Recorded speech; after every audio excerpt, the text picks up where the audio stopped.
As-Sunnah Foundation. As-Sunnah Foundation. আসসালামু আলাইকুম ওয়া রাহমাতুল্লাহি ওয়া বারাকাতুহু। আলহামদুলিল্লাহ, ওয়াসসালাতু ওয়াসসালামু আলা রাসূলিল্লাহ ওয়া আলা আলিহি ওয়া আসহাবিহি ওয়া মান ওয়ালা, আম্মা বা'দ। সুপ্রিয় দর্শক শ্রোতা ভাই বোন, দেশ কিংবা প্রবাস যে যেখান থেকে দেখছেন, আপনাদের সকলকে সাদর আমন্ত্রণ জানাচ্ছি আস-সুন্নাহ ফাউন্ডেশন স্টুডিও থেকে। আপনারা দেখছেন আস-সুন্নাহ ফাউন্ডেশন আয়োজিত সাপ্তাহিক প্রশ্ন উত্তরমূলক অনুষ্ঠান শরঈ সমাধানের 295তম পর্ব। আল্লাহ তাআলার অশেষ মেহেরবানিতে আপনারা সেই শুরু থেকে নির্বিচ্ছিন্নভাবে অনেকেই আমাদের সঙ্গে যুক্ত আছেন এবং আমরা দেখতে দেখতে 300তম পর্বের মাইল ফলক স্পর্শ করবার খুব কাছাকাছি অবস্থান করছি। ফালিল্লাহিল হামদ। প্রিয় দর্শক, 300তম পর্বের পর এই লাইভ অনুষ্ঠানটি আমরা আর নিয়মিত করব কিনা সে বিষয়ে ইতিমধ্যে আপনাদেরকে আমাদের দৃষ্টিভঙ্গি জানিয়েছিলাম। আপনাদের মূল্যবান মতামত আপনারা আমাদের কাছে জানাবেন। বিশেষ করে আস-সুন্নাহ ফাউন্ডেশনে কল সেন্টারের মাধ্যমে একদল দক্ষ প্রশিক্ষিত উলামায়ে কেরাম বাংলাদেশ সময় সকাল 8টা থেকে রাত 10টা পর্যন্ত আপনাদের যে কোনো শরঈ প্রশ্নের উত্তর দিয়ে থাকেন এবং সেই সাথে আমার আরও বেশ কিছু ব্যস্ততা বেড়েছে। ফলে আমরা এই লাইভ অনুষ্ঠানটির বিকল্প হিসেবে ফোনে যে প্রশ্নোত্তর দেওয়ার সুযোগ রয়েছে সেটিকে আমরা ঠিক করে এরপর লাইভ অনুষ্ঠান থেকে আমরা বিদায় নিতে চাচ্ছিলাম। আপনাদের সহযোগিতা এবং মূল্যবান মতামত এবং পরামর্শ আমাদেরকে জানাবেন। সেই সাথে 300তম পর্বকে আমরা স্মরণীয় করে রাখবার প্রয়োজনে এবং যারা দীর্ঘদিন আমাদের সঙ্গে যুক্ত আছেন, আজকে প্রায় দীর্ঘ 7 বছর এই লাইভ অনুষ্ঠানটি চলমান আছে, এই দীর্ঘ পথ যারা আমাদের সঙ্গে আছেন তাদেরকে আমরা বিশেষভাবে শুকরিয়া এবং কৃতজ্ঞতা জানাই এবং সেই সাথে আমাদের সম্মানিত দর্শক শ্রোতাদের জন্য একটা কুইজ বা একটা কম্পিটিশন কিছু একটা আমরা অ্যারেঞ্জ করার চিন্তা করছি এই 300তম পর্বের মাইল ফলক স্পর্শ করাকে কেন্দ্র করে। প্রিয় দর্শক, আলহামদুলিল্লাহ আমরা মাহে রমাদানে প্রবেশ করেছি। আল্লাহর অপার অনুগ্রহের মধ্য থেকে একটা হলো রমাদান, যে রমাদান আমাদের গুনাহগুলোকে মাফ করাবার সুবর্ণ সুযোগ, যে রমাদান আল্লাহর রহমত আপন করে নেওয়ার সবচেয়ে মোক্ষম সুযোগ।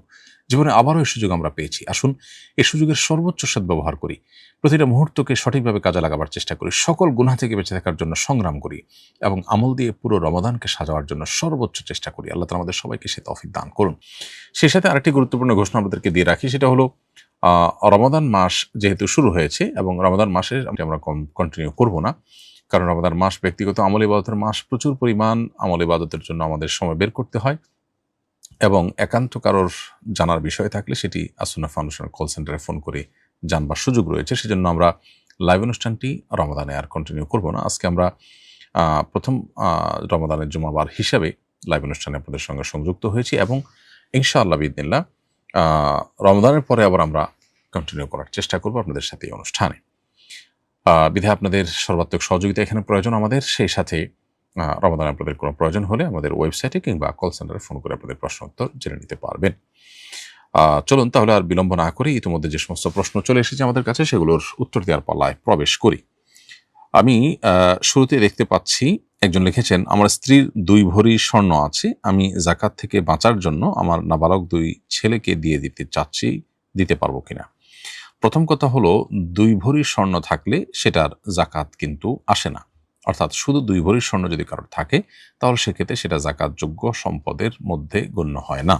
ফলে আপনার এই সম্পদের যাকাত নিয়ে পেরেশান না হলেও চলবে। দ্বিতীয়ত কথা হলো যে 2 ভরি স্বর্ণের পাশাপাশি যদি আপনার অন্য কোনো টাকা পয়সা থাকে বা অন্য কোনো ব্যবসার মাল থাকে, যেগুলো একত্র করলে বা অন্য যাকাতযোগ্য মাল যদি সাথে থাকে সেটা যদি একত্র করা হয় তাহলে সেক্ষেত্রে উভয়টার যে সামষ্টিক মূল্য সেটা যদি 52.5 ভরি রূপার সমপরিমাণ হয় তাহলে কিন্তু যাকাত আবার প্রযোজ্য হবে ঠিকই। এরপর কথা হলো, যাকাত প্রযোজ্য হলে সেক্ষেত্রে আপনি সন্তানদেরকে দিয়ে যাতে করে যাকাতের নেসাবের কমে চলে আসে এক একজনের মালিকানায়, সেরকম করে আপনি যাকাত থেকে বাঁচার এই কৌশল অবলম্বন করতে পারবেন কিনা? উত্তর হলো না, এটা অনুচিত এবং গুনাহের কাজ, অন্যায় কাজ হবে। তবে যদি এরকম করেন তাহলে সেক্ষেত্রে ঠিকই আপনার উপরে যাকাত বর্তাবে না। এরপরে প্রশ্ন হলো, আমার স্ত্রীর পিরিয়ড শেষ হওয়া মাত্রই তার বাইপাস হয়, সে ফরজ গোসলের সুযোগ পায়নি। এখন অপারেশনের পর বেশ কিছুদিন পর্যন্ত গোসল করা অত্যন্ত ক্ষতিকর ও নিষেধ। এমত অবস্থায় সে কিভাবে নামাজ ইত্যাদি আদায় করবে? উত্তর হলো যে যেহেতু একটা অপারগতা এবং একটা ওজর তার সামনে এসে দাঁড়িয়েছে, অতএব গোসল না করে তিনি তায়াম্মুম করে নিয়মিত নামাজ আদায় করবেন সাধ্য অনুপাতে। তায়াম্মুম হবে তার জন্য গোসলের বিকল্প, এবং আল্লাহ রাব্বুল আলামিন মানুষকে একেবারে দেয়ালে পিঠ ঠেকিয়ে দেন না, বরং আল্লাহ তাআলা বলেছেন লা ইউকাল্লিফুল্লাহু নাফসান ইল্লা উসআহা, মানুষকে তার সাধ্যের বাইরে কিছু আল্লাহ চাপিয়ে দেন না। তবে হ্যাঁ, সাধ্যে যতক্ষণ থাকে ততক্ষণ ঠিকই আল্লাহ যা নির্দেশ করেছেন সেটাই করতে হয়। যদি সাধ্যের বাইরে চলে যায় তখন আল্লাহ তাআলা বিকল্প যেটা দিয়েছেন সেটা আমাদের জন্য প্রযোজ্য হয়। এরপরে প্রশ্ন হলো, জাতীয় ত্রয়োদশ সংসদ নির্বাচনের মধ্য দিয়ে একদল নতুন জনপ্রতিনিধির উপর দেশ পরিচালনার গুরু দায়িত্ব অর্পিত হলো। জনপ্রতিনিধির উদ্দেশ্যে আপনার বিশেষ বার্তা কি হবে? প্রথমে আমরা অভিনন্দন জানাই যারা নতুন সংসদ সদস্য হিসেবে নির্বাচিত হয়েছেন। সেই সাথে আমি তাদেরকে বলবো, নির্বাচনী এই ক্রিয়াকর্ম পরিচালনা করতে গিয়ে তারা কারোর হক নষ্ট করেছেন কিনা, আল্লাহর কোনো বিধান লঙ্ঘন করেছেন কিনা, কোনো গুনাহে লিপ্ত হয়েছেন কিনা, সেই বিষয়গুলোকে স্মরণ করে তওবা করা এবং ইস্তেগফার করা। আল্লাহ রাব্বুল আলামিন সূরা নাসরের মধ্যে শুরুতে আমাদেরকে যে কোনো বিজয়ের পর তওবা ইস্তেগফারের যে নির্দেশনা দিয়েছেন, আল্লাহর তাসবিহ এবং পবিত্রতা জ্ঞাপনের পাশাপাশি তওবা ইস্তেগফারের যে নির্দেশনা দিয়েছেন, সেটি আসলে যে কোনো ক্ষেত্রেই আমরা আমাদের জন্য প্রয়োগ করতে পারি। অর্থাৎ যে কোনো অর্জনের পরই যে অর্জনটার পেছনে আমার কোনো অন্যায় বা কোনো ভায়োলেশন, কোনো আল্লাহর হুকুম লঙ্ঘন হলো কিনা। বিশেষ করে নির্বাচনী এই প্রক্রিয়া, যেটা গণতান্ত্রিক এই ত্রুটিপূর্ণ বিধি ব্যবস্থার মধ্য দিয়ে যেটি অনুষ্ঠিত হয়ে থাকে, তার ভেতরে বহু ত্রুটি থাকে। রাস্তা বন্ধ করে মানুষের হক নষ্ট করা, মানুষের দেয়াল লিখন, তারপরে যে আপনার নির্বাচন চলাকালীন সময় অবৈধ টাকা পয়সার লেনদেন, বা আপনার আরও যতভাবে অন্যায় বা গুনাহ হতে পারে, আল্লাহর নাফরমানি কাজ হতে পারে, সেগুলোর জন্য তাদেরকে আমরা বলবো আল্লাহর কাছে ইস্তেগফার করার জন্য, এবং যে সুযোগ তারা পেয়েছেন এই সুযোগের সর্বোচ্চ সদ্ব্যবহার যেন তারা করেন। বিশেষ করে বাংলাদেশ এই ভূখণ্ডটার উপর যে বিদেশিদের সন্দৃষ্টি আছে, এই দেশটাকে কোনোভাবে মেরুদণ্ড সোজা করে দাঁড়াতে না দিয়ে তাদের বিভিন্ন এজেন্টদেরকে দিয়ে আমাদেরকে দুর্বল করে রাখার যে প্রচেষ্টা আছে, সেই প্রচেষ্টা যেন তারা ঠেকিয়ে দেওয়ার জন্য দীপ্ত কণ্ঠে শপথ করেন এবং সেটার জন্য তারা সর্বোচ্চ চেষ্টা করেন। এটি থাকবে আমার তাদের প্রতি উদাত্ত আহ্বান। বাংলাদেশের মতো এরকম একটি দেশ, অর্থনৈতিকভাবে নানা দিক থেকে আমরা পিছিয়ে আছি। আমরা যদি ভিনদেশীদের আরোপিত এবং চাপিয়ে দেওয়া বিভিন্ন কালচার, তাদের বিভিন্ন এজেন্ডা, এগুলোকে আমরা যদি উপেক্ষা করে আমরা যদি নিজের পায়ে নিজে দাঁড়াতে পারি, আমাদের সর্বোচ্চ শক্তি ব্যবহার করতে পারি, অপশাসন দূর করতে পারি, দুর্নীতি দূর করতে পারি, আইনের শাসন প্রতিষ্ঠা করতে পারি, এবং এদেশের সংখ্যাগরিষ্ঠ মানুষের চিন্তা, দর্শন, বিশ্বাসের প্রতি আমরা শ্রদ্ধাশীল থাকতে পারি, তাহলে এই দেশটি খুব অল্প সময়ের মধ্যে পৃথিবীর অনেক দেশকে ছাড়িয়ে যাওয়া সম্ভব। দেশে মানুষের নিরাপদ খাদ্য পানীয়র ব্যবস্থাটুকু পর্যন্ত 50 বছরে এখনো নিশ্চিত করা যায়নি, নিরাপদ ওষুধ নিশ্চিত করা যায়নি। অতএব সেই বিষয়টার প্রতি বিশেষভাবে দৃষ্টি দেওয়া দরকার। খুবই সীমিত সংখ্যক সংখ্যাগরিষ্ঠ মানুষের চিন্তার বিপরীতে যারা চিন্তা এবং আদর্শ লালন করেন, তারা তাদের সে চিন্তা আদর্শকে রাষ্ট্রযন্ত্রের মধ্য দিয়ে সমাজে পুশ করবার একটা আপনার অপচেষ্টায় দীর্ঘদিন থেকে লিপ্ত। অতএব এই সমস্ত জায়গাগুলোতে তারা বিশেষভাবে যেন নজর দেন, এবং তারা যেন দেশ, মুসলিম উম্মাহ এবং দেশের মানুষের সার্বিক কল্যাণের প্রতি মনোযোগী হন। সেজন্য আমরা তাদেরকে উদাত্ত আহ্বান রাখি, এবং আমরা আশা করব যে এই সুযোগটা তারা সদ্ব্যবহার করবেন। বাংলাদেশের মানুষের প্রত্যাশা অনেক বেশি কিছু না, তারা অল্প কিছু চায়। অতএব সে অল্প কিছু চাওয়াটাও যদি পূরণ করতে পারেন, তাহলে আজীবনের জন্য তারা মানুষের মাথার মণিকোঠায়, মানুষের হৃদয়ের মণিকোঠায় তারা স্থান করে নিতে পারবেন, অর্থাৎ তাজ হিসাবে তারা টিকে থাকতে পারবেন। আমরা দোয়া করি আল্লাহ তাআলা তাদেরকে হেদায়েত দান করুন, তারা সঠিক ট্র্যাকে যেন থাকতে পারেন, এবং ইসলামী হলো মূল সমাধান, সে কথাটা যেন তাদের মাথায় সবসময় থাকে।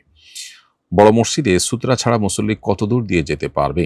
কোনো মুসল্লি যখন মসজিদে বা এমন কোনো জায়গায় নামাজে দাঁড়াবে যেখানে সামনে দিয়ে মানুষের চলাচলের সুযোগ থাকতে পারে বা সম্ভাবনা থাকতে পারে, তখন সামনে কিছু একটা দিয়ে, লাঠি জাতীয় কিছুটা দাঁড় করিয়ে দিয়ে তারপরে নামাজে দাঁড়ানোটা তার জন্য কর্তব্য। এটি হাদিসের নির্দেশ না। এখন কথা হলো কত দূর সামনে রেখে তারপর তিনি নামাজে দাঁড়াবেন, ওপেন রেখে, বা মুসল্লির কত দূর সামনে দিয়ে অতিক্রমকারী অতিক্রম করতে পারবেন। সূত্রা থাকলে তো সূত্রার বাইরে দিয়ে অতিক্রম করতেই পারবেন।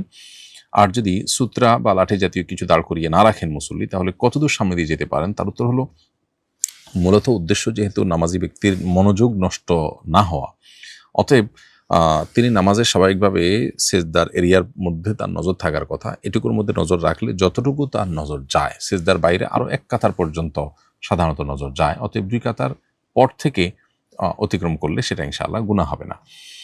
অনেক উলামা ইকরাম 3 কাতারের কথা বলেছেন। অবশ্য অনেক উলামা ইকরাম জাস্ট 1 কাতার সেজদার জায়গার বাইরে দিয়ে যাওয়ার অনুমোদন দিয়েছেন, কিন্তু সতর্কতামূলক মত হয় 2য় কাতারের পর থেকে হাঁটাচলা করলে ইনশাআল্লাহ সেটি আশা করা যায় নাজায়েজ হবে না। তবে যিনি দাঁড়িয়েছেন তার কর্তব্য ছিল সুতরাং নিয়ে দাঁড়ান, তিনি না করলে সেক্ষেত্রে যারা অতিক্রম করবেন তাদের দায়িত্ব হলো নামাজি ব্যক্তির মনোযোগ যেন নষ্ট না হয় সেভাবে চলাফেরা করা। রমাদানকে প্রোডাক্টিভ করতে করণীয় কি, আপনার সুপরামর্শ কাম্য। আমরা ইতিমধ্যে একাধিকবার এই বিষয়ে আপনাদের এই প্রশ্নের উত্তর দিয়েছি। আলহামদুলিল্লাহ, সুন্নাহ ফাউন্ডেশন থেকে প্রোডাক্টিভ রমাদান অতিবাহিত করবার জন্য, প্রোডাক্টিভিটি বাড়ানোর জন্য রমাদান মাসে আমরা একটি সেমিনার আয়োজন করেছি। সেখানে আমরা 5 শতাধিক মানুষকে অংশগ্রহণ করবার সুযোগ দিতে পেরেছি আমাদের অডিটোরিয়ামে। আলহামদুলিল্লাহ, একটি চমৎকার প্রোগ্রাম ছিল। সেখানে বিভিন্ন ধরনের এক্সপার্টদেরকে এনে আমরা এই প্রোগ্রামটা অ্যারেঞ্জ করেছিলাম। এই ধরনের প্রোগ্রামে আপনারা জয়েন করতে পারেন এবং সবচেয়ে বড় জিনিস হলো যে আমলের রমাদান অতিবাহিত করবার জন্য আমলের পরিবেশ এবং নেককার মুত্তাকি পরহেজগার মানুষদের, আল্লাহওয়ালা মানুষদের সোহবত, সান্নিধ্য, সাহচর্য এটা অনেক বেশি হেল্পফুল হয়। অতএব সেই বিষয়টিতে আমরা মনোযোগ দিই। যার যার সুবিধা অনুযায়ী যেখানে সহজ হয় সেখানে ইতিকাফ করা, নেককারদের সোহবতে থাকা, এর মাধ্যমে রমাদান ইনশাআল্লাহ অর্থবহ হতে পারে। আমরা সুন্নাহ ফাউন্ডেশন থেকে আরেকটি উদ্যোগ নিয়েছি, আপনারা অনেকে জানেন, রমাদান প্ল্যানার, মাহে রমাদানের 27 আমল, তারাবির সালাতে, কোরআনের বার্তা, এই 3টা বই আমরা করেছি মূলত রমাদানকে অর্থবহ এবং সার্থক করবার জন্য। অতএব এই বইগুলো আপনাদের সঙ্গী হতে পারে, আপনাদের সাথে থাকতে পারে। আশা করা যায় যে এগুলো আপনাদের রমাদানকে অর্থবহ করতে সহযোগিতা করবে।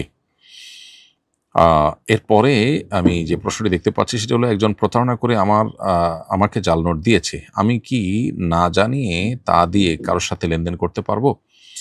কেউ যদি আপনাকে জাল নোট দিয়ে থাকে তাহলে তিনি অন্যায় করেছেন, গুনাহ করেছেন। এখন আপনি এটা আবার আরেকজনকে দিতে পারেন না, কারণ আপনি যাকে দিয়েছেন তিনি তো কোনো অন্যায় করেননি।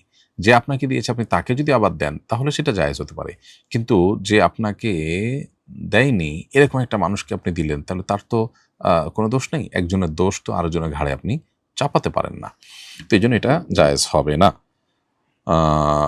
একজন ইমানদার কখনো কাউকে প্রতারিত করেন না। এখন প্রশ্ন হলো যে আমি তো ক্ষতিগ্রস্ত হয়েছি, তাহলে আমি আরেকজনকে না দিলে আমার কি হবে? উত্তর হলো যে সব ক্ষতি পুষিয়ে নেওয়ার জায়গা দুনিয়া না। ইমানদার হিসেবে আমাদের আখিরাত অনন্ত অসীমকালের আসল জীবন আসছে। সো এখানকার যে ক্ষতিটা পোষাতে গিয়ে আল্লাহর নাফরমানি হবে, সেটা যদি আমি অ্যাভয়েড করি, আল্লাহ তাআলা এই ক্ষতি আমাকে বহুভাবে পুষিয়ে দিবেন আখিরাতে ইনশাআল্লাহ। অতএব ইমানদারের কোনো হারাবার কিছু নেই। আমি যখন গুনাহ থেকে বাঁচবো আল্লাহ তাআলার ভয়ে, এটার মূল্য আমি আল্লাহর কাছে পাবো ইনশাআল্লাহ আখিরাতে। নির্বাচন পরবর্তী সময় দেশের বিভিন্ন স্থানে ক্ষমতার অপব্যবহার, দখলদারিত্ব, ভিন্ন মতের মানুষের উপরে জুলুম ও সহিংসতার অভিযোগ সামনে আসছে। এমন পরিস্থিতিতে দায়িত্বশীল রাজনৈতিক দল ও রাষ্ট্রের ভূমিকা কেমন হওয়া উচিত, এ বিষয়ে আপনার মন্তব্য জানতে চাই। প্রথম কথা হলো, নির্বাচন পরবর্তী সহিংসতা এবং ক্ষমতার অপব্যবহার, দখলদারিত্ব এগুলো বাংলাদেশে দীর্ঘদিন থেকে চলে আসছে। মানুষ এগুলো থেকে মুক্তি চায়। আমাদের রাজনৈতিক দলগুলো যদি এই বাস্তবতাগুলো উপলব্ধি করতে পারেন তাহলে তারা নিজেরাও এদেশে দীর্ঘদিন পর্যন্ত তাদের কার্যক্রম পরিচালনা করতে পারবেন, মানুষকে সেবা করার সুযোগ পাবেন, আর মানুষও আসলে আল্লাহর কাছে তাদের জন্য দোয়া করবে। আর যদি তারা এটা না বুঝেন তাহলে সেক্ষেত্রে একের পর এক সরকার পরিবর্তন হবে, মানুষ রুষ্ট হবে, রাস্তায় নেমে আসবে, মানুষ সংক্ষুব্ধ হবে, বদদোয়া করবে, দুনিয়া ধ্বংস হবে, তাদের আখিরাত ধ্বংস হবে।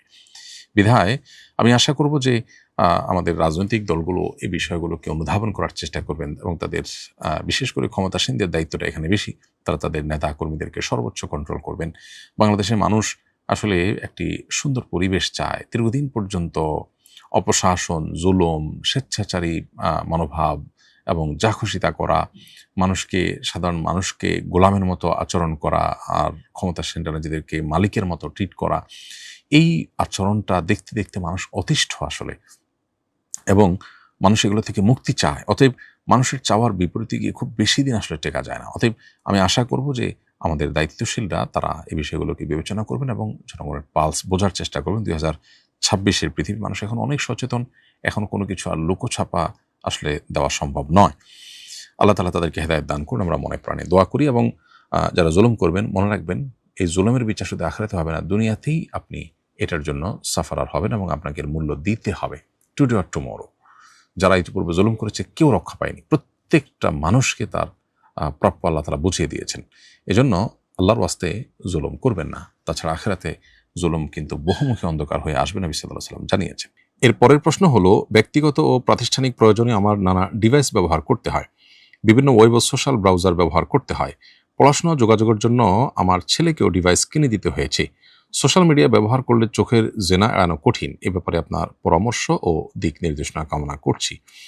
প্রিয় দর্শক, অত্যন্ত গুরুত্বপূর্ণ এবং অত্যন্ত প্রয়োজনীয় একটি প্রশ্ন আপনি করেছেন। এই প্রশ্নের উত্তর হলো, আল্লাহ রাব্বুল আলামিন আমাদেরকে যে ঈমান দিয়েছেন, আমাদেরকে যে মুসলিম আইডেন্টিটি দিয়েছেন, এটিকে রক্ষা করবার জন্য আমাদের সর্বোচ্চ সচেষ্ট থাকতে হবে। এ ব্যাপারে আমাদের কোনো কারোরই হয়তো ভিন্নমত থাকার কোনো কারণ নেই।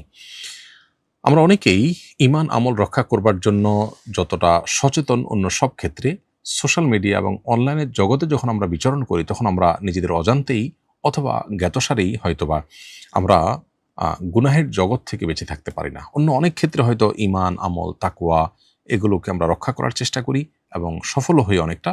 কিন্তু সোশ্যাল মিডিয়াতে বিশেষ করে যখন প্রবেশ করি এবং এখানে যখন আমরা নিমজ্জিত হয়ে যাই, ডুবে যাই, তখন গুনাহ থেকে বেঁচে থাকাটা আমাদের জন্য অত্যন্ত দুরূহ হয়ে পড়ে। ব্যক্তিগতভাবে অনেকে হালাল হারাম খুব মেনটেন করেন, অনেকেই হয়তো পর্দাও মেনটেন করেন, অন্য অনেক বিষয়ে মাশাআল্লাহ মাহরাম মেনটেন করেন, তাকওয়া চর্চা করার চেষ্টা করেন, কিন্তু এই জায়গাটা এসে অনেকখানি দুর্বল হয়ে পড়েন এবং শয়তানের কাছে অনেকটাই আত্মসমর্পণ করে ফেলেন। মূলত ইসলাম এবং মুসলমানদের যারা শত্রু, যারা মুসলমানদের রুহানি শক্তি, ইমানের শক্তিকে শেষ করে দিতে চায়, তারা এই আয়োজনগুলোকে অত্যন্ত সুপরিকল্পিতভাবে আমাদের সামনে উপস্থাপন করেছে এবং আমাদের মধ্যে ছড়িয়ে দিয়েছে। তো একদিকে তো আমাদের জীবনের প্রয়োজনে এই সমস্ত জগতে বিচরণ করতে হয়, অবশ্য অনেকের প্রয়োজন ছাড়াও শুধুমাত্র টাইম পাসের জন্য এগুলোতে বিচরণ করবার অভ্যাস আছে। যাই হোক না কেন, একদিকে এই বাস্তবতা আছে, অপরদিকে আমাদের ঈমান আমল রক্ষা করবার প্রশ্ন আছে। এই দুয়ের মধ্যে সমন্বয় আমরা কিভাবে করতে পারি? এর উত্তরে আমি বলবো যে প্রথমত যে বিষয়টি দরকার তা হলো এর ভয়াবহতাটা আমাদের অনুধাবন করা দরকার। এগুলো শুধুমাত্র অন্য 10টি গুনাহের মতো গুনাহই নয়, প্রত্যেকটা গুনাহেরই কিছু ক্ষতি আছে, এগুলোর কিছু ভয়ঙ্কর ক্ষতিকর দিক আছে। সেই ক্ষতিকর দিকগুলোর একটা হলো যে এর ফলে আমাদের ইবাদতের আগ্রহ কমে যায়, ইবাদতের স্বাদ তৃপ্তি কমে যায়, এর ফলে আমাদের রুহানিয়াত, ইমানের শক্তি কমে যায়।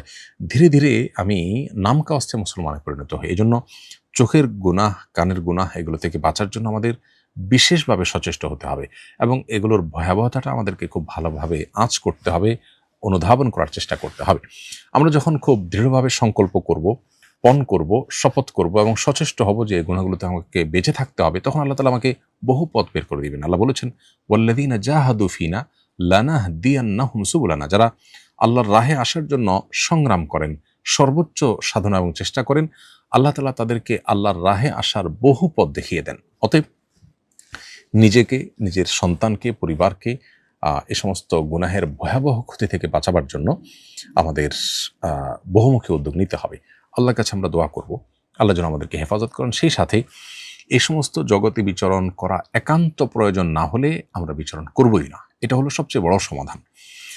এর পাশাপাশি যাদের বিচরণ করতে হয়, অনলাইনে তার ঢুকতে হয়, প্রবেশ করতে হয়, সোশ্যাল মিডিয়া ব্রাউজ করতে হয়, তাদের সেখানে সেফটি বেল্ট নিয়ে তারপর প্রবেশ করতে হবে। এক তো হলো ইমানি শক্তি বৃদ্ধি করে প্রবেশ করা, যাতে করে গুনাহ থেকে আমি বেঁচে থাকবো। হারাম কোনো কিছু আসলে সেটা আমি দেখবো না, এড়িয়ে যাব। হারাম কোনো কিছু কানে আসলে আমি শুনবো না, এরপরে সচেষ্ট থাকবো। এর পাশাপাশি আজকাল বিভিন্ন অ্যাপ বের হয়েছে, যেমন আমাদের কিছু তরুণ বন্ধুরা কাহাফ গার্ড, কাহাফ কিডস, কাহাফ ব্রাউজার এগুলো তারা ডেভেলপ করেছেন। এগুলো মোবাইলে যদি আমরা ডাউনলোড করে নিই, ইনস্টল করে নিই, ইনশাআল্লাহ বিদিনিল্লাহ এগুলোর মাধ্যমে আমরা আমাদের এই হারাম যে গুনাহগুলোর ভয়াবহতা নিয়ে আমরা, হারাম কাজগুলোর যে ভয়াবহতা নিয়ে আমরা শঙ্কিত, সেগুলো থেকে বেঁচে থাকা অনেকটা সহজ হবে। যেমন কাহাফ গার্ড এই অ্যাপ ডাউনলোড করলে এখানে এই কাহাফ ফ্যামিলির যা আয়োজন আছে, বিশেষ করে এই জাতীয় গুনাহ থেকে বাঁচাবার জন্য, সেই সবগুলো আমরা একসাথে পেয়ে যাব। আমার দীর্ঘদিন থেকে অভিজ্ঞতা আছে যে কাহাফ ব্রাউজার যখন ব্যবহার করা হয়, এটা যখন ইনস্টল করে এই কাহাফ ব্রাউজার ব্যবহার করে যখন আমরা ব্রাউজ করি অনলাইনে, তখন দেখা যায় যে কোনো আমি নিউজ পেপার পড়ছি, সেখানে কোনো হারাম ছবি আসলো, ছবিটাকে তারা ব্লার করে দিচ্ছে, অটো ব্লার হয়ে আমার সামনে আসছে। ফলে আমি নিউজ ঠিকই পড়ছি, কিন্তু হারাম ছবির দিকে আমার তাকাবার পথ রুদ্ধ হয়ে থাকছে, আমি গুনাহ থেকে বেঁচে থাকতে পারছি। ঠিক একইভাবে কোনো ভিডিও আমাকে দেখতে হচ্ছে, ভিডিওতে মিউজিক আছে, ব্যাকগ্রাউন্ড মিউজিক আছে, যেটা হারাম শোনা আমার জন্য। আমার নিজের অজান্তে হয়তো প্রয়োজনীয় জিনিস দেখতে দেখতে আমি ওটা শুনছি, ওটা শোনার ফলে কিন্তু আমার কল্ব নষ্ট হচ্ছে, আমার কল্ব অন্ধকার হচ্ছে, আমার সত্য অসত্য নিরূপণ করা কঠিন হয়ে যাচ্ছে, গুনাহ হয়ে যাচ্ছে, রুহানি শক্তি, ইমানি শক্তি নষ্ট হয়ে যাচ্ছে, আমার স্পিরিচুয়ালিটি ধ্বংস হয়ে যাচ্ছে।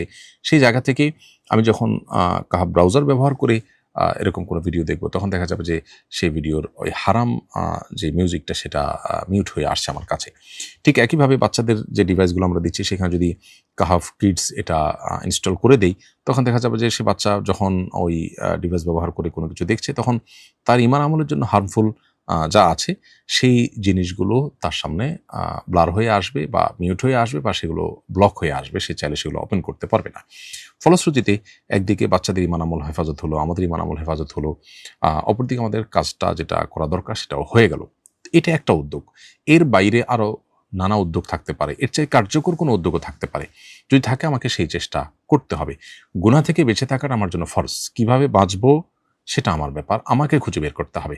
বাকি গুনাহ থেকে বাঁচার জন্য কোনো না কোনো কার্যকর উদ্যোগ আমাকে নিতে হবে। যদি এ সমস্ত উদ্যোগের পরও আমি গুনাহ থেকে বাঁচতে না পারি, তাহলে এই জগৎ থেকে বের হয়ে অন্য কোনো জগৎ, যেখান থেকে আমার হালাল রুটি রুজির ব্যবস্থা হবে, সেই জগৎ আমাকে বিচরণ করতে হবে। তারপরও হারাম থেকে বেরিয়ে আসতে হবে। কোনো অবস্থাতেই হারামের সাথে আপোষ করা বা হারামের সাথে অভ্যস্ত হয়ে যাওয়া, এটাকে স্বাভাবিক করে নেওয়া, এটা একজন ইমানদারের জন্য জায়েজ নয়। আল্লাহ রাব্বুল আলামিন ফিতনা সংকুল এই সময় আমাদেরকে বহুমুখী ফিতনা থেকে আমাদের ইমান এবং আমলকে, আমাদের মুসলিম আইডেন্টিটিকে, আমাদের তাকওয়াকে হেফাজত রাখার তৌফিক দান করুন।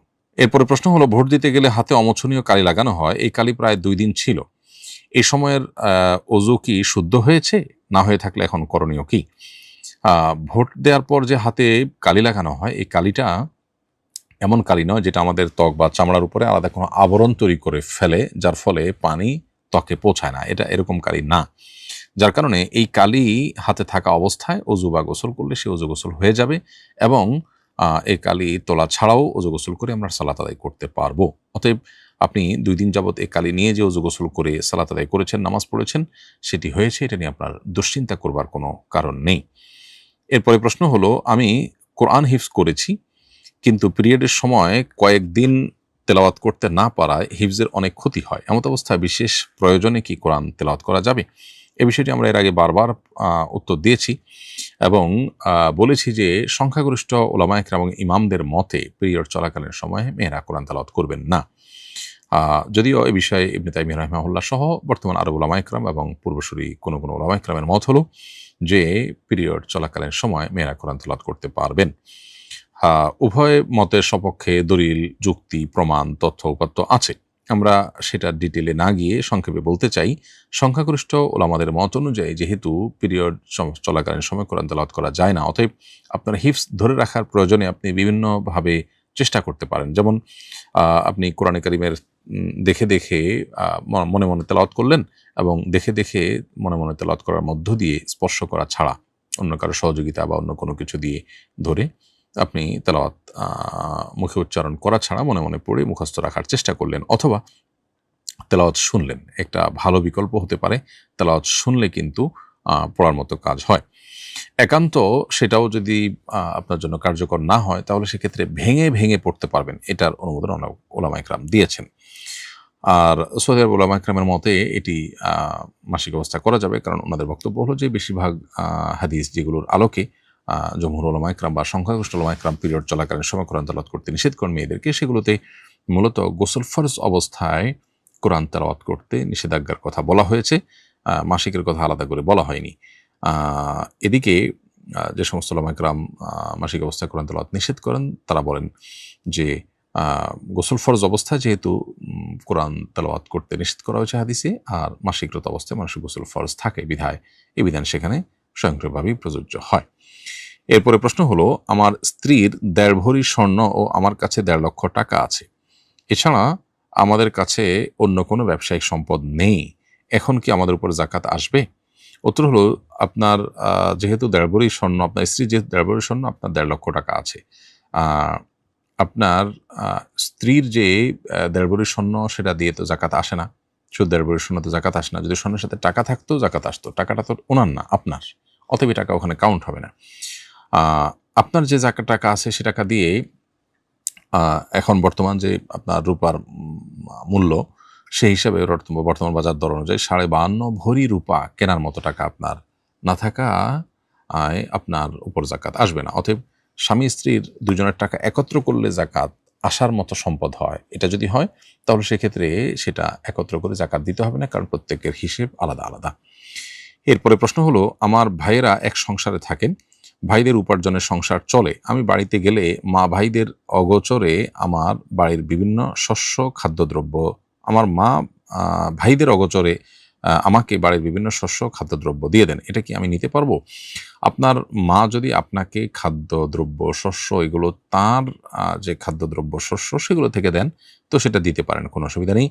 আর যদি তিনি আপনার ভাইয়ের যে সম্পদ সেখান থেকে দেন এবং ভাইয়ের অনুমোদন থাকে, সম্মতি থাকে, মনসম্মতি থাকে, তাতেও সমস্যা নেই। আর যদি ভাইয়ের জিনিসটা মা দেন কিন্তু ভাইকে না দিয়ে, না দেখিয়ে, না জানিয়ে লুকো ছাপা করে দেন, তাহলে সেটা আপনার জন্য নেওয়া জায়েজ হবে না।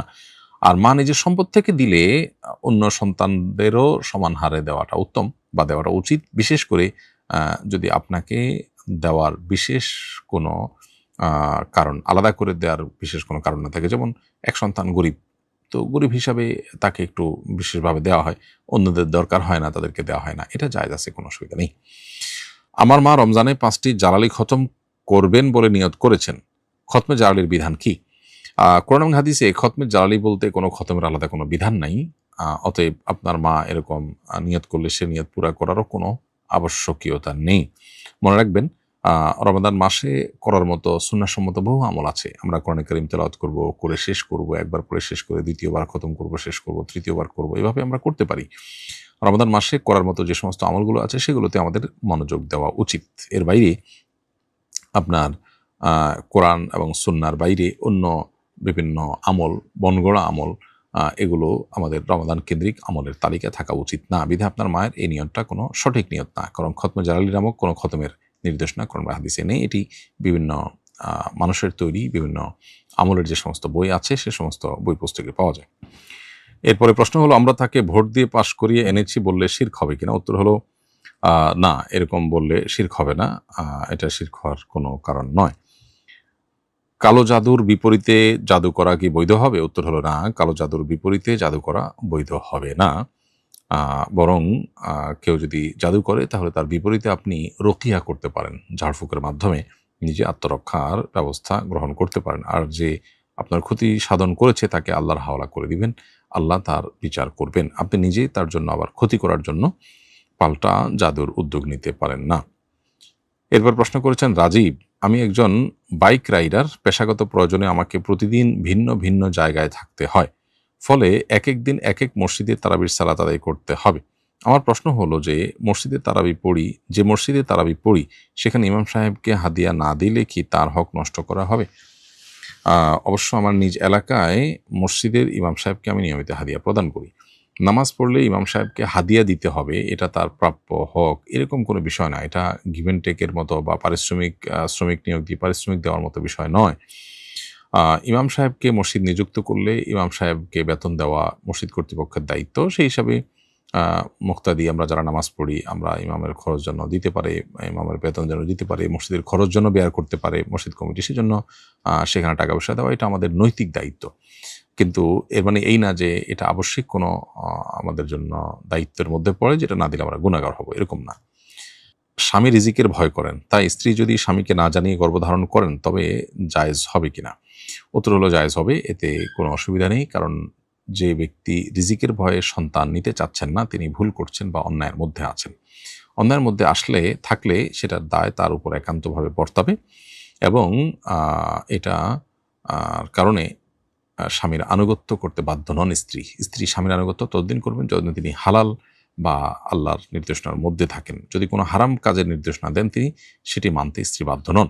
অতএব কি খাওয়াবেন বা সন্তান কি খাবে বা তার রিজিকের ব্যবস্থা করতে হবে, এই ভয়ে যদি সন্তান না নেওয়ার সিদ্ধান্ত স্বামী নেন তাহলে তিনি ভুল করছেন, আর ভুল কাজে স্বামীকে অনুসরণ করতে স্ত্রী বাধ্য নন। আমি একজন বিধবা নারী, জীবিকার তাগিদে স্বামীর রেখে যাওয়া ব্যবসা আমার পরিচালনা করতে হয়।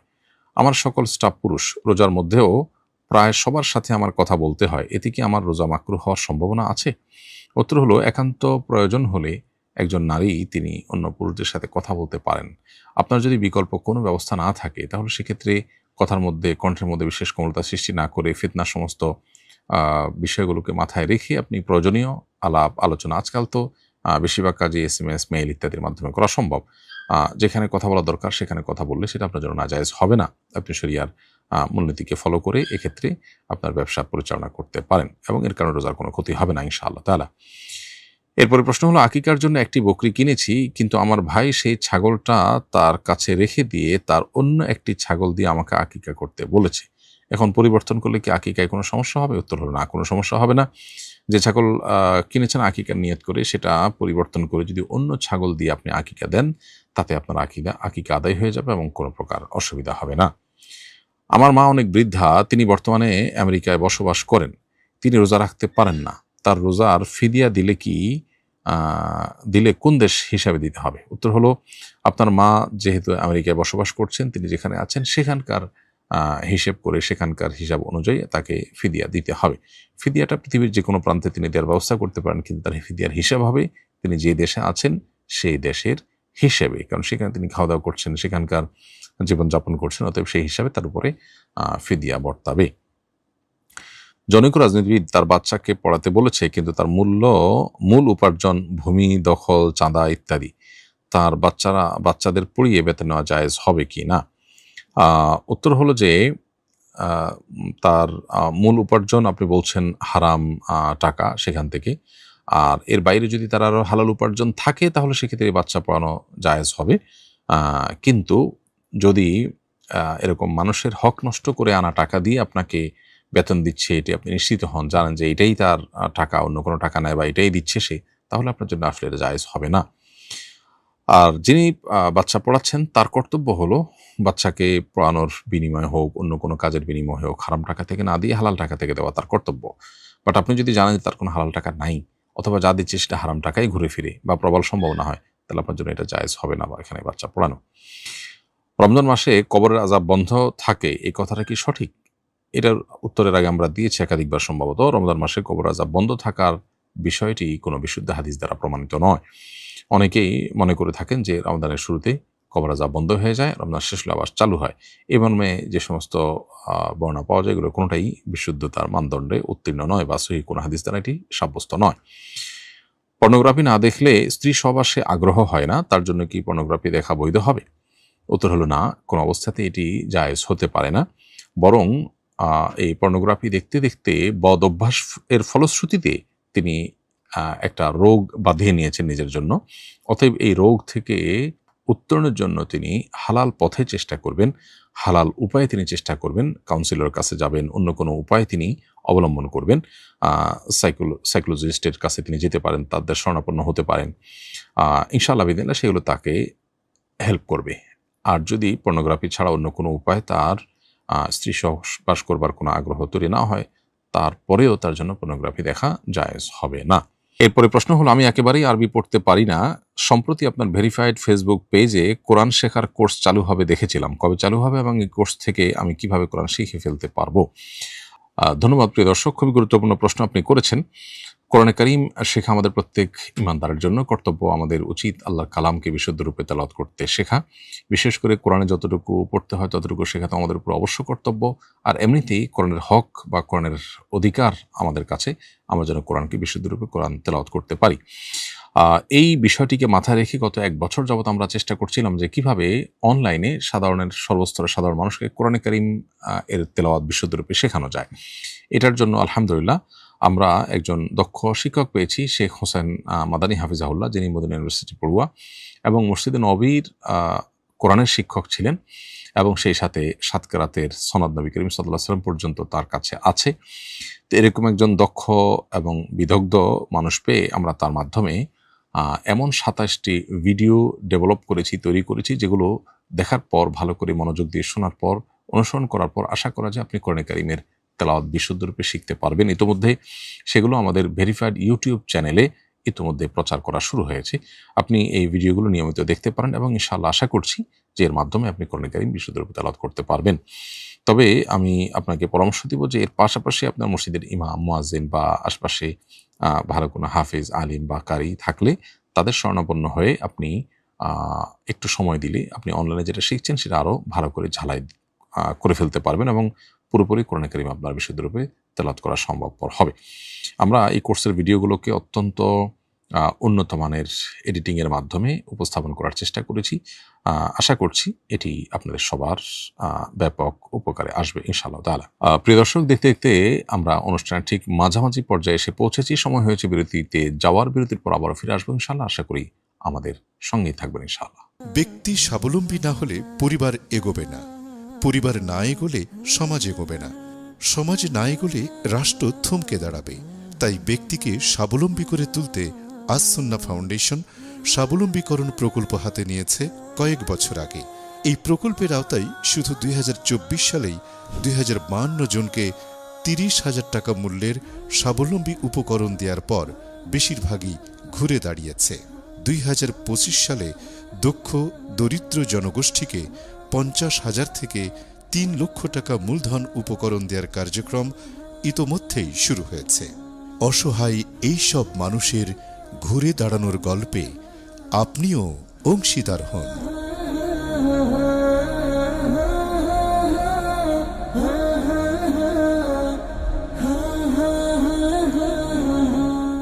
প্রিয় দর্শক, বিরতির পর আবার আপনাদেরকে স্বাগতম জানাচ্ছি শরীর সমাধান অনুষ্ঠানে। আপনারা দেখছেন সুন্নাহ ফাউন্ডেশন আয়োজিত সাপ্তাহিক প্রশ্ন উত্তরমূলক অনুষ্ঠান শরীর সমাধানের 295তম পর্ব। বিরতির আগে আমরা অনেকগুলো প্রশ্ন উত্তর দিয়েছি আলহামদুলিল্লাহ।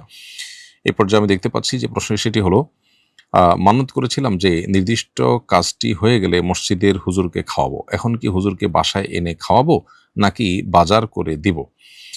উত্তর হলো যে এরকম মানত পূরণ করা ওয়াজিব নয়। সব মানত করলেই যে ওয়াজিব হয়ে যায় পূরণ করা, ব্যাপারটা কিন্তু তা নয়। মানত ওয়াজিব হওয়ার জন্য অনেকগুলো শর্ত আছে। যদি ধরুন কেউ অন্যায় কোনো কাজের মানত করলো, তখন সে মানত পুরা করা কিন্তু তার জন্য ওয়াজিব হয় না। অতএব আপনার এই যে মানত করেছেন, এটা কোনো অন্যায় মানত করেননি, কিন্তু মানত ওয়াজিব হওয়ার জন্য যা দরকার হয় এটি এখানে সেটি নেই, যার কারণে এই মানত ওয়াজিব করা পুরো করা আপনার জন্য ওয়াজিব নয়। তবে মসজিদের হুজুরকে বা আলেমকে আপনি যদি খাওয়ান তাতে কোনো অসুবিধা নেই। রোজা অবস্থায় ওজুর সময় কুলি করতে গিয়ে যদি গলায় পানি চলে যায় তাহলে কি রোজার সমস্যা হবে? অসতর্কতা বশত যদি আপনার গলায় পানি প্রবেশ করে অথবা কোনো খাবার চলে যায় অসতর্কতা বশত, তাহলে ফোকাহে আহনাফের মতে আপনার রোজা ভঙ্গ হবে। তবে এর কারণে আপনার শুধু কাজা করতে হবে, কাফারা করতে হবে না। তবে এ বিষয়ে আরব উলামা ইকরাম বা হাম্বলি ফকিহদের মত হলো ভিন্ন। তারা মনে করেন যে ভুলে খেলে যে রোজা ভঙ্গ হয় না, এটা তার অন্তর্ভুক্ত। আর ফোকাহে আহনাফ বলেন যে এটা মূলত ভুলে খাওয়া নয়, তার তো রোজার কথা স্মরণ আছে। এটা হলো অসতর্কতাবশত গলদকরণ করা। আর ভুলে খাওয়া বলতে রোজার কথা ভুলে গেছেন, এই অবস্থায় খাচ্ছেন, এরকম খেলে সেটা রোজা ভঙ্গের কোনো কারণ হয় না সবার মতেই। অতএব ফোকাহে হানাফের মত অনুযায়ী আপনি রোজা অবস্থায় কুলি করতে গিয়ে যদি গলার ভেতরে পানি প্রবেশ করে যায় তাহলে এই রোজাটা আপনাকে পরবর্তীতে কাজা রেখে দিতে হবে, এবং যেহেতু এটি অনিচ্ছাকৃত হয়েছে ফলে এর কারণে আপনার গুনাহ হবে না। ঋণকে জাকাত হিসাবে কেটে দেওয়া যাবে কিনা, বহুল প্রসিদ্ধ এবং অনেক কমন একটি প্রশ্ন।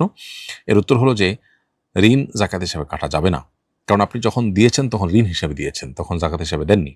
এখন তুলতে পারছে না দেখে জাকাত থেকে কাটাকাটি করলেন, সেটা জায়েজ হবে না। হ্যাঁ, যেটা আপনি করতে পারেন সেটা হলো নতুন করে জাকাতের টাকা তাকে দিয়ে এবার বলতে পারেন যে তোমাকে যে আমি যে ঋণ দিয়েছিলাম, ঋণের টাকাটা পাবো, দিতে পারছিলে না, এখন তো তুমি টাকা পেয়েছো, এবার আমাকে দাও।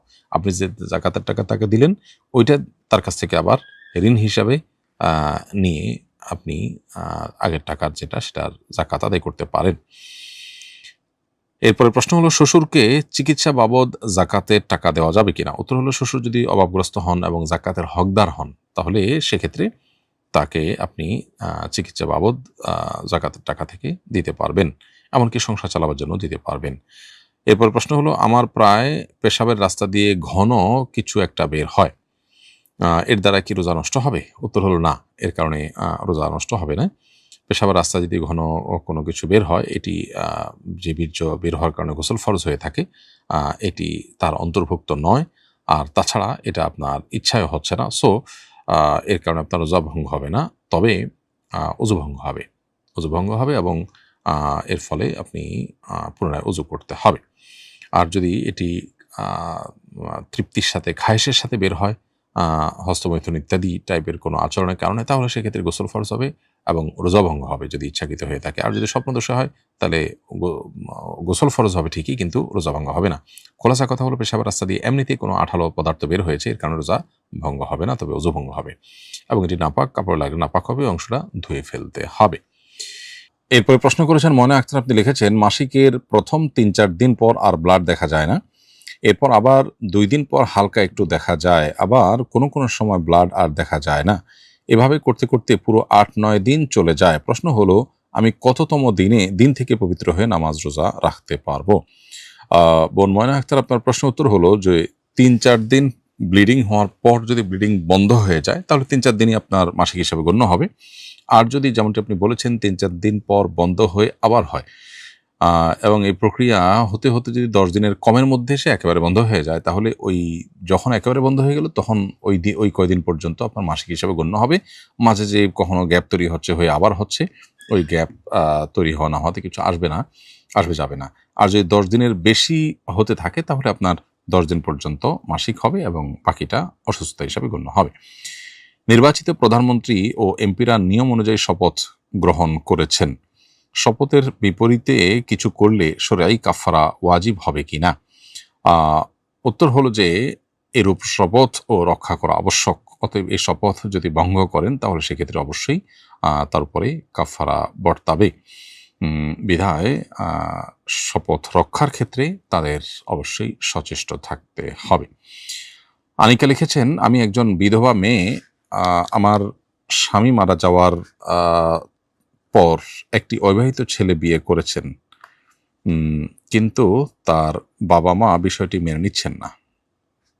তারা নানাভাবে আমাদের সম্পর্ক ভাঙার চেষ্টা করছেন। আমার বর্তমান স্বামী তার বাবা মা দ্বারা প্রভাবিত হচ্ছেন। আমার এখন করণীয় কি? আমার স্বামীকে একটু নসিহত করুন প্লিজ।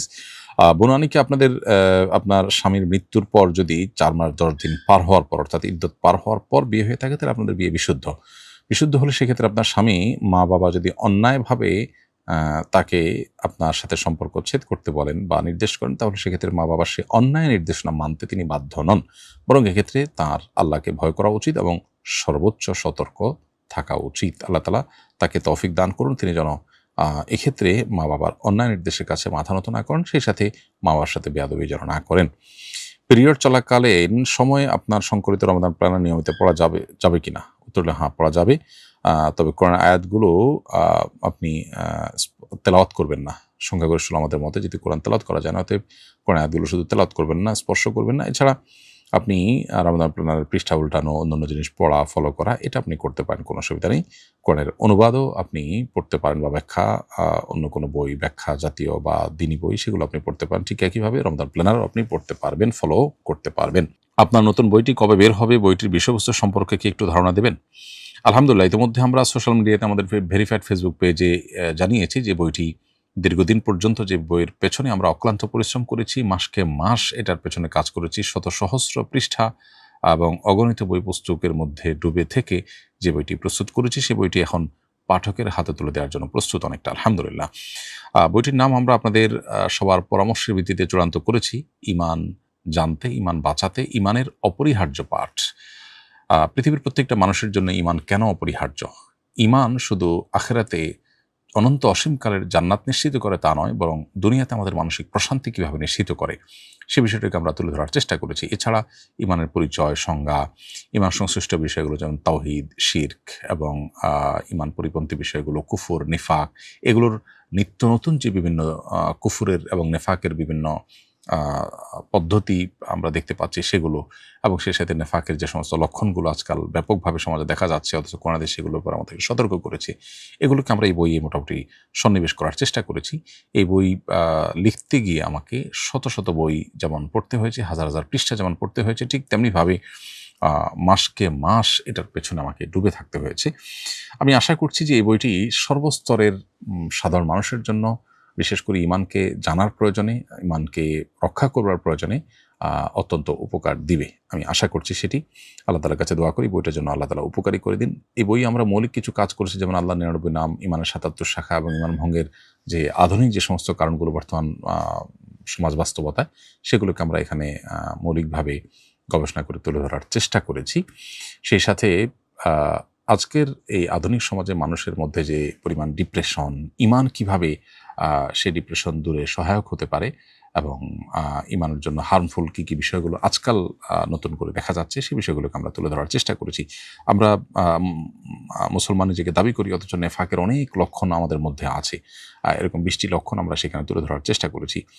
মোদ্দা কথা হলো, এই বইটি ইমান সম্পর্কে ব্যাপকভাবে এবং আপনার বিস্তারিতভাবে জানার জন্য, বিশেষ করে ইমান এর পরিপন্থী বিষয়গুলো জেনে সেগুলো থেকে সতর্ক থাকার জন্য বইটি অত্যন্ত হেল্পফুল হবে বলে আমরা বিশ্বাস করি। আল্লাহ রাব্বুল আলামিন বইটিকে উপকারী করে দিন এবং আমাদেরকে এখান থেকে উপকৃত হওয়ার তৌফিক দান করুন। এরপরে প্রশ্ন হলো, রমাদানে পণ্যের দাম সাধারণত বেড়ে যায়, এর কারণ কি এবং কিভাবে এটা প্রতিকার করা যেতে পারে বলে আপনি মনে করেন? কারণ তো আমরা সবাই কম বেশি জানি যে গুদামজাত করার কারণে, অবৈধভাবে আপনার এবং কৃত্রিমভাবে যে সংকট সেটা তৈরি করার কারণে, অসাধুতার কারণে মূলত এটি তৈরি হয়ে থাকে। এটার জন্য আসলে কড়া আইনের শাসন দরকার, কঠোর আইন এবং সেটা বাস্তবায়ন দরকার। সেই সাথে আমরা প্রত্যেকটা জায়গায় দিন এবং আমাদের নীতিনৈতিকতার যে চর্চা সেটা বাড়ানো, এটা অপরিহার্য। আমরা দীর্ঘদিন থেকে আমাদের শিক্ষা ব্যবস্থা, রাষ্ট্রযন্ত্র, সব জায়গা থেকে ধর্মকে দূর করতে করতে এমন একটা পর্যায়ে পৌঁছেছি, এখন সবাই আমরা স্বার্থপর। পশ্চিমা পৃথিবীতে আমরা দেখতে পাই তাদের সমাজ অনেক চকচকে, ঝকঝকে, তকতকে, কিন্তু তারা ওই যে আল্লাহর ভয়, যেটা নৈতিকতার মূল সূত্র এবং উৎপত্তি যেখান থেকে, সেটা না থাকার কারণে, আল্লাহর প্রতি ঈমান না থাকার কারণে তাদের নৈতিকতাটা একটা পর্যায়ে এসে আর কাজ করে না। দেখা যায় তাদেরই টাকায়, তাদেরই ট্যাক্সের টাকায়, তাদেরই সরকার কোনো দেশে বোমা হামলা করছে, বোমা হামলার সমর্থন দিচ্ছে, সহায়তা দিচ্ছে, শিশু হত্যা করছে। প্রেসিডেন্ট ফাইল থেকে আমরা জানলাম তারা তলে তলে অনেক জঘন্য কাজ করছে, জেনেও তাদের তেমন কোনো বিহিত নেই। এটাই হলো আসলে নীতিনৈতিকতার যে মূল সূত্র, আল্লাহ রাব্বুল আলামিন তার প্রতি ঈমান না থাকার ফলশ্রুতি। যার কারণে আমরা আমাদের সমাজে যে সমস্ত ব্যত্যয় দেখতে পাচ্ছি, এগুলোর জন্য আইনের কঠোর শাসন যেমন দরকার, ঠিক তেমনিভাবে এগুলো দূর করবার জন্য নীতি নৈতিকতার চর্চা সর্বক্ষেত্রে ব্যাপকভাবে বাড়ানো দরকার। আল্লাহ তাআলা আমাদেরকে হেফাজত করুন। করতালি দেওয়ার ব্যাপারে ইসলামের বিধান কি? উত্তর হলো, করতালি দেওয়া এটা হারাম না, তবে ওলামায়ে কেরাম অনেকে এটাকে মাকরুহ বলেছেন এবং অনুত্তম বলেছেন। একজন ইমানদার অন্য কোনো ইমানদারকে, অন্য কোনো মুসলমানকে বা অন্য কাউকে কোনো কাজে বাহবা দেওয়ার জন্য মাশাআল্লাহ, সুবহানাল্লাহ এরকম বিভিন্ন বাক্য উচ্চারণ করে বাহবা দিতে পারেন, কিন্তু এভাবে করতালি দিয়ে বাহবা দেওয়া এটা সুন্নাহ সম্মত নয়, বরং অমুসলিমদের কালচার এবং পদ্ধতি। একজন ইমানদার তিনি যথেষ্ট স্বয়ংসম্পন্ন, তার নিজস্ব কালচারে, তিনি আরেকজনের কালচার তাকে আমদানি করার কোনো প্রয়োজন আসলে নেই। তবে এটা যদি কেউ করেন, তিনি কবিরা গুনাহ করেছেন বা বড় কোনো গুনাহ করেছেন এমনটি বলা যাবে না, অনুচিত অনুত্তম কাজ করেছেন, এতটুকু বলতে পারি আমরা। অপছন্দের প্রতীকে ভোট দেওয়ায় অন্তত 2টি তালাকের ঘটনা ঘটেছে। স্বামী নির্দেশিত প্রতীকে ভোট না দিলে স্ত্রীকে তালাক দেয়া সুবিবেচনা প্রসূত মনে করেন কিনা, এ ব্যাপারে আপনার সুচিন্তিত মতামত কামনা করছি। প্রথম কথা হলো, এটা সুবিবেচনা প্রসূত তো নয়ই, তার চেয়ে বড় কথা হলো যে এটা কোনো অবস্থাতে জায়েজও হয়নি। এটা খুবই গর্হিত এবং জঘন্য একটি বিষয়। বিশেষ করে এই গণতান্ত্রিক এই আপনার সমাজে ভোট দেয়া নেয়াকে নিয়ে স্বামী স্ত্রীর মধ্যে বিভেদ, ঝগড়া, এটাই যেখানে জঘন্য, সেখানে বিচ্ছেদের মতো ঘটনা যদি ঘটে সেটা আরও জঘন্য। আল্লাহর কাছে সবচেয়ে অপছন্দনীয় বৈধ কাজ, হালাল কাজ হলো তালাক বা বিচ্ছেদ স্বামী স্ত্রীর মধ্যে। সেটা আবার যদি এরকম জঘন্য কাজকে কেন্দ্র করে হয়, তাহলে সেটা অন্যায় এবং জুলুম। এই জুলুম যদি কোনো স্বামী করে থাকেন, তার উচিত তওবা করা, ইস্তেগফার করা। এই তালাক প্রত্যাহার করবার মতো তালাক যদি থাকে, তাহলে সেক্ষেত্রে প্রত্যাহার করা উচিত আর আল্লাহর কাছে তওবা করা উচিত। এবং তিনি যে জুলুম করেছেন এটা অত্যন্ত ভয়ঙ্কর জুলুম। আল্লাহ তাআলা আমাদেরকে মাফ করুন এবং প্রচলিত আইনেরও ব্যত্যয় ঘটিয়েছেন তিনি, যদি এমনটি তিনি করে থাকেন, এবং আমি আশা করব এই জুলুম এর প্রতিকারের ব্যবস্থা করা হবে, সংশ্লিষ্টরা সেই চেষ্টা করবেন। স্বামীকে পালক সন্তানের নামে কিছু লিখে দিতে বললে গুনাহ হবে কিনা? না, এটা গুনাহ হওয়ার কোনো কারণ নাই। পালক সন্তান যেহেতু কোনো সম্পদ পাবে না আইনত, অতএব তাকে যদি কিছু সম্পদ দিয়ে দেওয়া হয়, গিফট হিসাবে দিতে পারেন, এবং স্বামীকে এটা রিকোয়েস্ট করতে কোনো অসুবিধা নেই স্ত্রীর জন্য। এরপর প্রশ্ন হলো, আমার হবু স্ত্রী মোহর বাবদ ওমরাহ করানোর দাবি করেছেন, ওমরা কি মোহর হতে পারে? হ্যাঁ, ওমরা মোহর হওয়া বলতে ওমরার করতে যে পরিমাণ টাকা দরকার হয়, সেই পরিমাণ টাকা দেওয়া আপনার উপর কর্তব্য হবে এবং তাতে আপনি মোহর আদায় করেছেন বলে গণ্য হবে। অতএব এটা মোহর হিসেবে ধার্য করতে কোনো অসুবিধা নেই। আব্দুর রহমান লিখেছেন, চাচার কাছে লালিত পালিত হয়েছি, বিয়ের পর এখন ওনার পরিবার থেকে আলাদা হতে চাচ্ছি, গুনাহ হবে কিনা? উত্তর হলো না। কারোর কাছে লালিত পালিত হলে সারা জীবন তার কাছে থাকতে হবে এমন কোনো কথা নেই। বরং আপনি পৃথক হতে পারেন। বিশেষ করে যদি সেই ফ্যামিলিতে থাকলে পর্দার অসুবিধা তৈরি হয়, চাচি, চাচাতো বোন, তাহলে সেক্ষেত্রে পৃথক হওয়া এমনিই কর্তব্য। তবে চাচা যেহেতু আপনার লালন পালন করেছেন আজীবন, এটার জন্য কৃতজ্ঞতা আদায় করা এবং চাচার সাথে সদাচরণ করা, এমনিতেই তো সদাচরণ করা কর্তব্য আপনার বাবার ভাই হিসাবে, কিন্তু লালন পালন করেছেন সেজন্য আপনার দায়িত্ব আরও বেড়ে গেল। অতএব পিতাসুলভ আচরণ এবং পিতাসুলভ তার প্রতি তার মায়ের তার স্ত্রীকে মাতাসুলভ তাদের প্রতি আপনার শরিয়ার বিধিবিধানগুলো মেনে তাদের প্রতি সদাচরণ করা, এটা আপনার কর্তব্যের অংশ।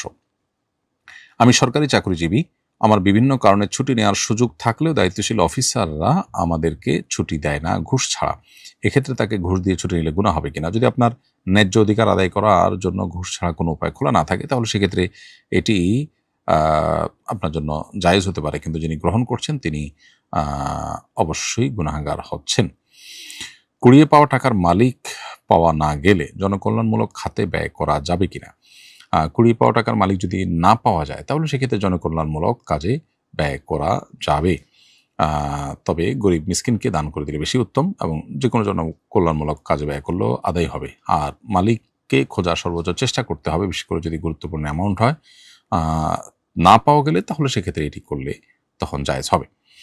দোকান কেনার জন্য আমি অগ্রিম 2 লক্ষ টাকা একজনকে পে করেছি, এই টাকার পর কি জাকাত আসবে? উত্তর হলো, যদি বিক্রয় চুক্তি হয়ে থাকে তাহলে ওই টাকা জাকাত দিতে হবে না, কারণ হলো আপনি টাকাটা দিয়ে দিয়েছেন তাকে একসাথে, এবং সে মালিক হয়ে গেছে, অগ্রিম হিসেবে এটা দিয়ে দিয়েছেন এরকম।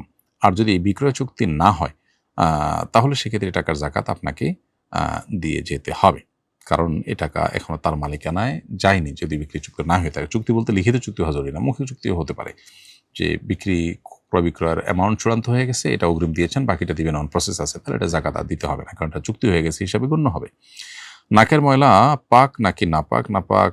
নাকের ময়লা কাপড় বা শরীরে লাগলে নামাজ হবে কিনা?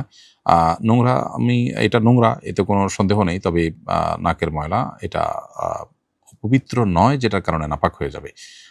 অপরিচ্ছন্ন এক জিনিস আর অপবিত্রতা আরেক জিনিস। এটা অপবিত্র নয়, তবে অপরিচ্ছন্ন এবং নোংরা, সেটা ভিন্ন বিষয়।